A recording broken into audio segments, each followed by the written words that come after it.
The coronavirus crisis is turning into an eviction crisis as a federal moratorium protecting millions of Americans from losing their homes expires.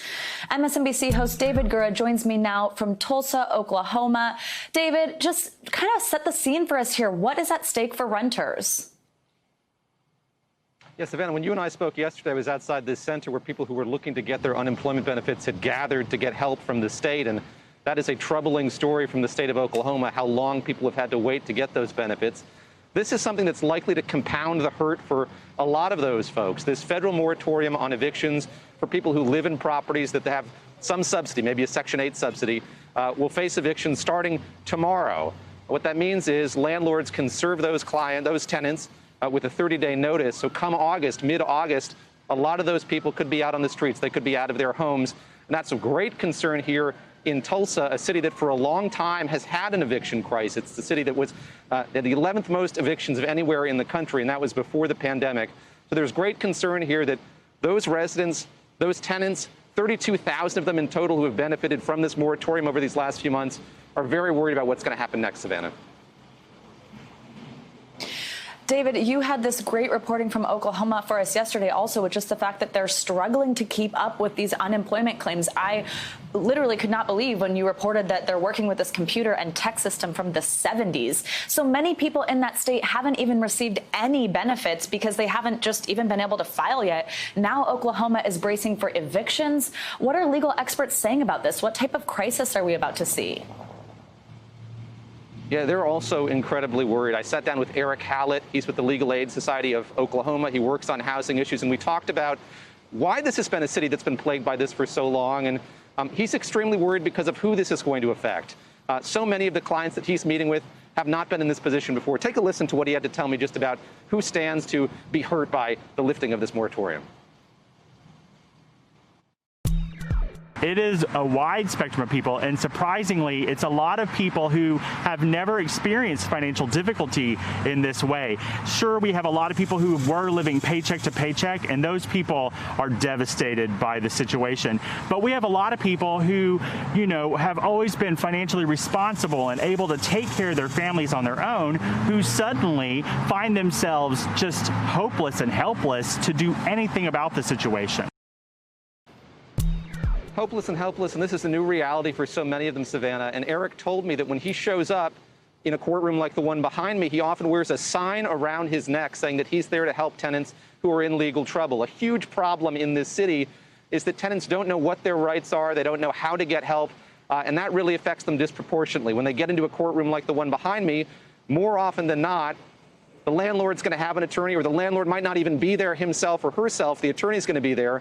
The tenant, if he or she shows up, likely isn't going to have a lawyer. So that imbalance is something that's led to the high rate of evictions that we've seen here in Tulsa, Savannah.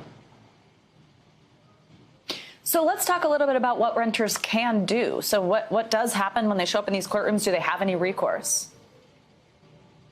Yeah, Eric and I talked about what they can do. They can try to mediate the situation with the landlord. There's a push to do that. What he and the head of Tulsa's housing department told me is there are a lot of policy changes that can be made. Somebody said this very vividly to me. You know, you can take money from nonprofits or religious groups or private philanthropies and try to stanch what's happening here. You can put sandbags down to stop the flooding, but what would be more effective would be to build a levee here in Tulsa, in other cities in Oklahoma, so that this isn't as big a systemic problem as it is. So mediation is definitely something that they're pursuing. They want to revise the Tenant Landlord Act, which hasn't been touched since the 1970s. There are a lot of sort of broader policy changes that could happen here. You know, something that's really fascinating to me is a lot of these landlords live out of state, and it's not in their interest to displace tenants from their buildings. You know, they buy land, they erect an apartment building, they hire somebody to manage that property.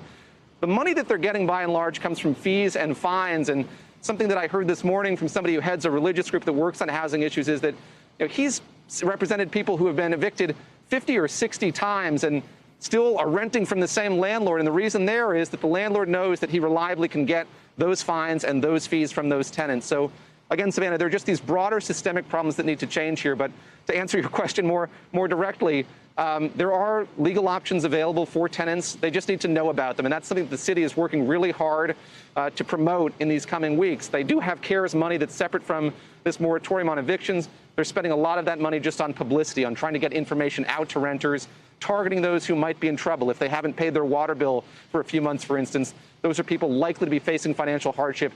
Maybe they can get to those people before that eviction notice is served, Savannah.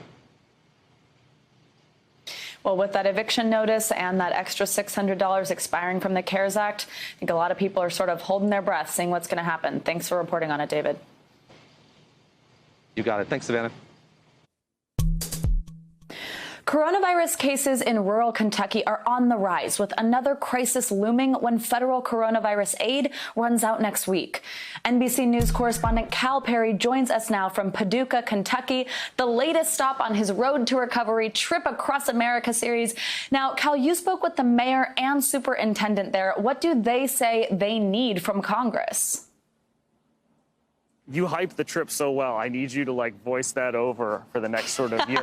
They talk about I mean, it's amazing. You are on a road trip across so the country in an RV. I can't have you say that enough. We should just let this go and you just keep saying that. That'll be fantastic. Listen, they talk about, and you nailed Paducah, by the way, nailed it. 25,000 people live here in Western Kentucky. It's a layered problem, the economy here. You have the school system first. The school system needs more money, especially when you talk about remote learning for students. So important in what we know is going to be a school year when so many kids are going to learn remotely. The technology oftentimes here in rural America does not exist to the point where you have that high-speed internet, so money for the schools, money for the town. It's a very difficult thing to balance the town budget when you have revenue just going to zero for a period of months at a time. You can imagine sort of what these small towns are going through when all the businesses are shut, when the jobs disappear, when the restaurants close. There's that domino effect. Take a listen here. First the mayor and then the superintendent about what is important to them. I would like, as a city government, to be able to think about what's going to happen after COVID. I would like to be preparing for some of those big projects that we need here to stimulate our economy. I would like to see some of those funds flow more easily to small rural towns like ours. We have to fight for those dollars here. Specifically today, I talked to Senator McConnell's field agents here in Paducah. We talked about the addition of personnel that we've had to add. We're talking about the additions of sanitation, the mental health needs that we can't even quantify, the health needs of the nurses that we need in the buildings as we go forward. And so I know that there's going to be a debate over that. You heard there Mitch McConnell name dropped by the superintendent. Nothing happens in a vacuum. Everything in America is politics, Savannah. So we remind our viewers that Mitch McConnell will be running for re-election this November against Amy McGrath. So all of this, the deal sort of stalling, is sputtering. All of this plays into the overall politics of the country. When you look at sort of some of these tough races, the Mitch McConnell one could turn into being a tough race, Savannah. You just said it yourself. You're in the Senate Majority Leader's home state. Republicans have yet to release their draft proposal of a new stimulus bill, though. What are people there saying they want from a second round of federal aid? What are they waiting for to hear from their own Mitch McConnell?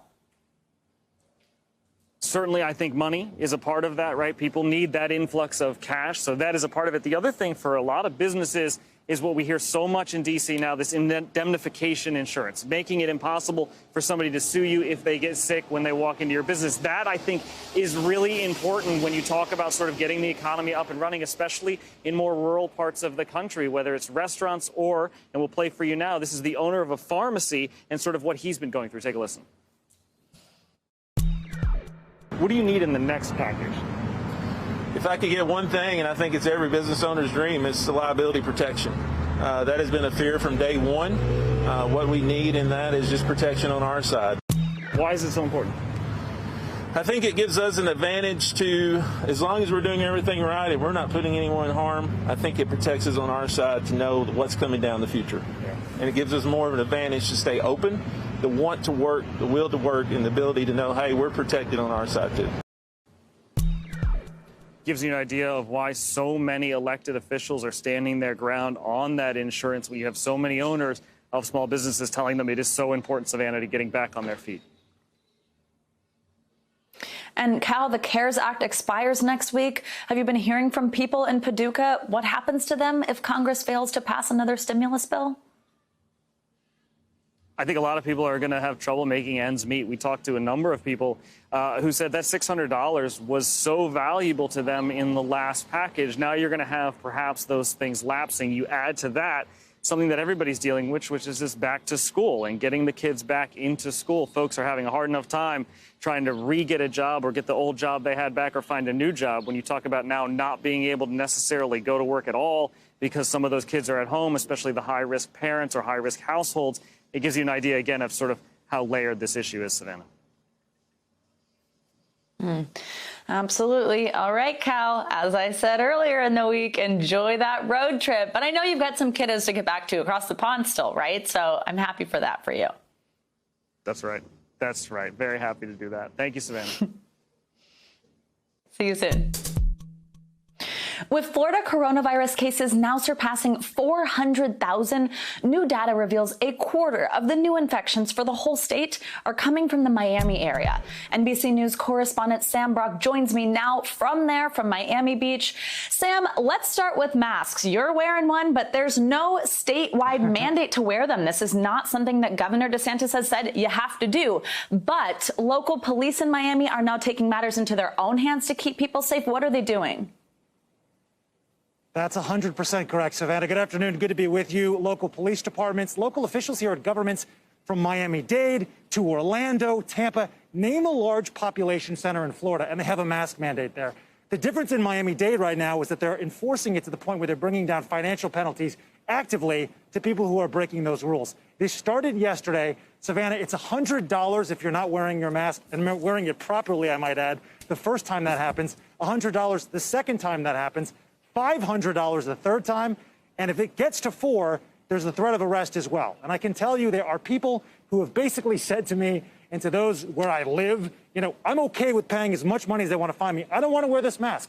There are others who pay $100 or have to. That is backbreaking to their financial situation. So there's no segment of the population that this does not affect. The bottom line, Savannah, is that this is what it's taking right now to get people to comply with the rule that should be fairly common sense based at this point, which is that wearing a mask, as all of our health officials have said, stops the spread of the virus. But the only way they are commanding compliance right now in Miami-Dade is by threatening financial penalties for those who don't. And that's what we're seeing down here. And Sam, might I add, as you and I discussed yesterday, that wearing your mask correctly includes covering your nose, which is maddening to see otherwise. Yes. Now, let's talk about the Florida testing sites. More have opened in South Florida today. But what about these wait times we're hearing for results? How's that going? It is one of the biggest problems they're dealing with right now because 7 to 10 days, which is typically how long it takes to get a response right now, does not give you an accurate snapshot of what's going on, much less to say it is nerve-wracking to the person taking that test and wanting to find out whether or not they're positive for COVID-19. But from a public policy standpoint, it's highly problematic because the numbers that we're getting right now, as of yesterday, 106,000 tests at a 16.5 positivity rate, let's say, well, that could be from a week and a half or 2 weeks ago. It's not necessarily a reflection of what's going on right now. Governor Ron DeSantis tackled this issue, among many other things, yesterday when he held a press conference. He said it's unacceptable. What is also unacceptable is the fact that you have a number of labs in the state still, Savannah, that are reporting 100% positivity, which is to say they are reporting no negatives, only positives. That would obviously skew the results of how bad the transmission is in a community. I should add as a caveat to that, it's mostly smaller providers. The big ones like LabCorp and Quest Diagnostics, those sorts of companies are reporting 12 to 15% positivity, as you would expect. But just the point of credibility right now in the state of Florida in terms of both getting the results back and obviously whether or not they're accurate and what we can do with that data is so critical right now, and there's a lot of skepticism. Oh, just so much that we still don't know. How many months have we been saying that now? Thank you so much for your reporting, Sam. Thank you, Savannah. Good to be with you. Hey, NBC News fans, thanks for checking out our YouTube channel. Subscribe by clicking on that button down here and click on any of the videos over here to watch the latest interviews, show highlights, and digital exclusives. Thanks for watching.